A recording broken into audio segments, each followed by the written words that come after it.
une petite application.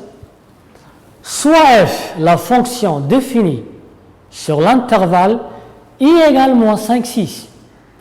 Soit f, la fonction définie sur l'intervalle I égale moins 5, 6.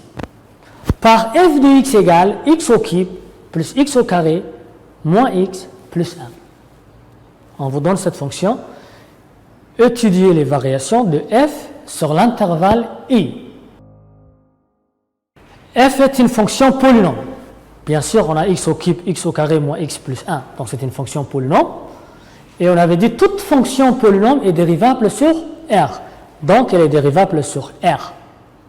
Et comme l'intervalle U, l'intervalle I est inclus sur R, donc il est inclus dans R,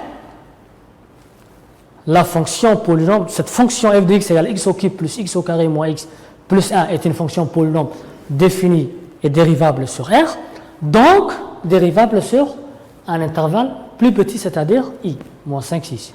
On calcule maintenant la dérivée en appliquant la formule de dérivabilité. Donc f de x égale x au cube plus x au carré moins x plus 1. Allez, on commence à dériver cette fonction. On a quoi x au cube? Quelle est la dérivée de x au cube? 3x au carré. Plus la dérivée de x au carré, 2x, on applique en tout cas bien sûr cette formule, ces tableaux. 2x moins 1. Donc f' de x égale à quoi? 3x au carré, 2x moins 1. Donc étape 3. Qu'est-ce qu'il faut faire? On a calculé la dérivée, là il faut maintenant étudier le signe de la dérivée. Donc je rappelle encore, le théorème c'était quoi? Si la dérivée de la fonction est positive, la fonction est croissante. Et si la dérivée est négative, la fonction est décroissante. Donc il faut qu'on étudie le signe de la dérivée. Donc f' de x égale 3x au carré plus 2x moins 1. C'est un polynôme du second degré, vous l'avez déjà fait cette fonction, ce polynôme. Donc il faut chercher là où ça s'annule. F' s'annule en moins 1 et en 1 sur 3. Donc c'est une fonction polynôme du second degré. Donc soit vous mettez dans la calculatrice directement, soit vous pouvez calculer delta et calculer là où ça s'annule. Donc maintenant on a deux racines ici, moins 1 et 1 sur 3 qui sont deux racines. Il y avait aussi le cours, à l'extérieur de deux racines, signe de A, à l'intérieur, signe contraire de A. À l'extérieur de deux racines, signe de A c'est 3 donc c'est positif, et à l'intérieur c'était signe opposé de A, donc c'est négatif. Donc là on a le tableau des signes de la dérivée. Maintenant ce tableau de signes va nous donner quoi? Il va nous donner le tableau de variation. Ce tableau de signes va nous donner le tableau de variation de la fonction. Le tableau de signes de la dérivée nous donne le tableau de variation de la fonction f. Là on voit que sur l'intervalle moins 5, moins 1, la dérivée est positive. Donc, qu'est-ce qu'on va dire? La fonction, elle est croissante sur cette partie. Là aussi, on voit que moins 1 tiers, c'est négatif, c'est la dérivée qui est négative. Qu'est-ce qu'on va dire là aussi? La fonction est décroissante. Comme la dérivée est négative, la fonction est décroissante. Sur l'intervalle 1 tiers 6, la dérivée est positive, donc la fonction est croissante. Donc on va essayer de faire ça sous forme d'un tableau. Donc tableau de variation.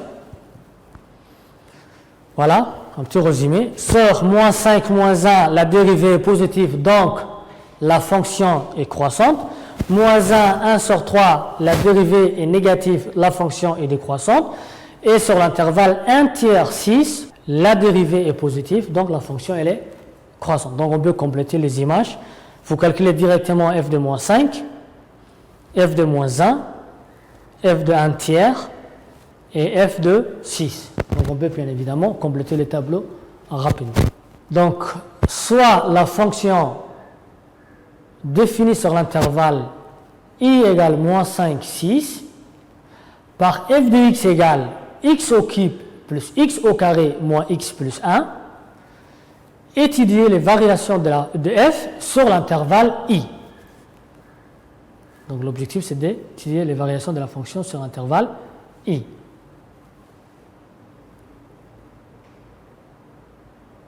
Donc là, on avait vu le tableau de signes, le tableau de variation, c'est-à-dire le signe de la dérivée, les variations de la fonction, donc les tableaux de variation de la fonction. Là, on va voir maintenant la représentation graphique.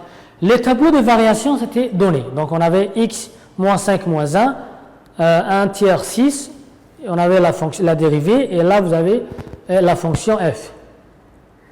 Ces tableaux de variation vont nous donner la représentation graphique. Le point d'abscisse moins 1 d'ordonnée 2 et le point d'abscisse 1 tiers d'ordonnée 22 sur 27. Là, on a une valeur exacte, mais on peut prendre une valeur approchée.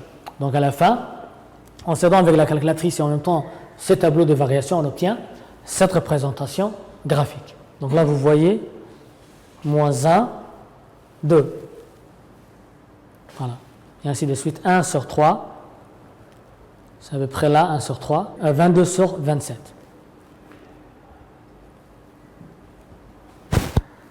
Allez, extrêmement d'une fonction. Soit f est une fonction dérivable sur un intervalle ouvert i et a un réel de i. La fonction f admet un extrémum local en a si la dérivée s'annule pour la valeur a en changeant de signe. La fonction f admet un extrémum local, un local a, si la dérivée s'annule pour la valeur a en changeant de signe. Donc ici, les extrémums, comment on va trouver? D'après les tableaux, on a ces tableaux de variation. Donc la fonction f admet, quel est le maximum? La fonction f admet un maximum local en moins 1 sur 3, qui est moins 22 sur moins 27. Et la fonction f admet un minimum local en 1, et le minimum c'est moins 2. Donc on fait un petit exercice pour voir si vous avez compris.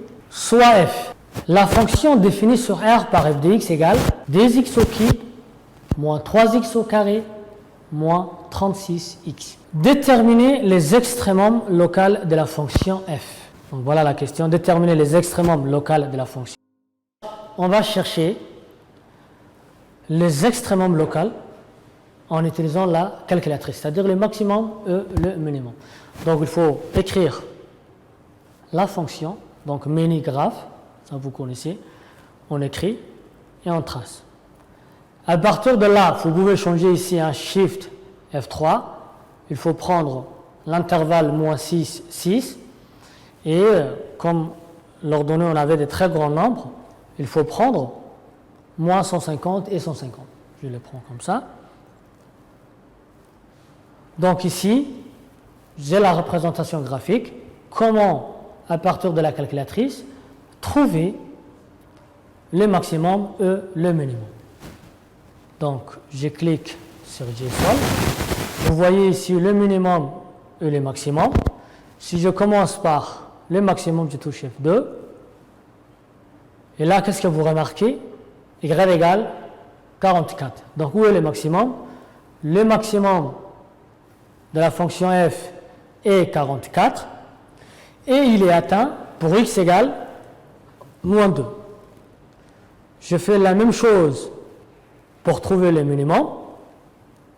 Min ici.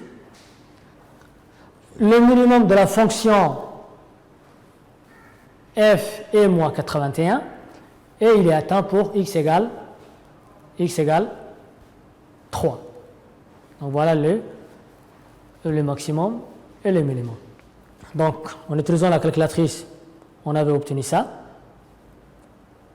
44 est un maximum local.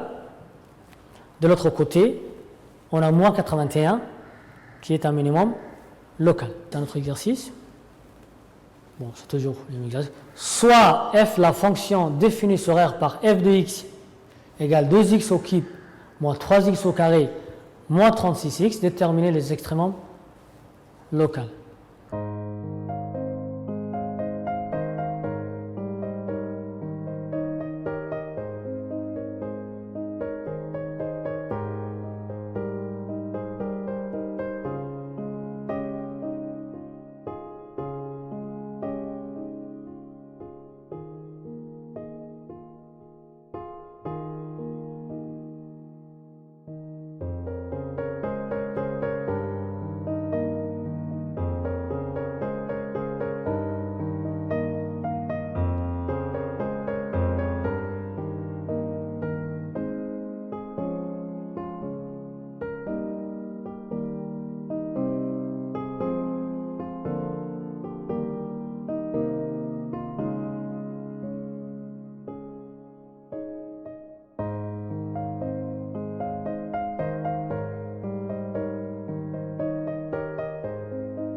Donc on dérive la fonction.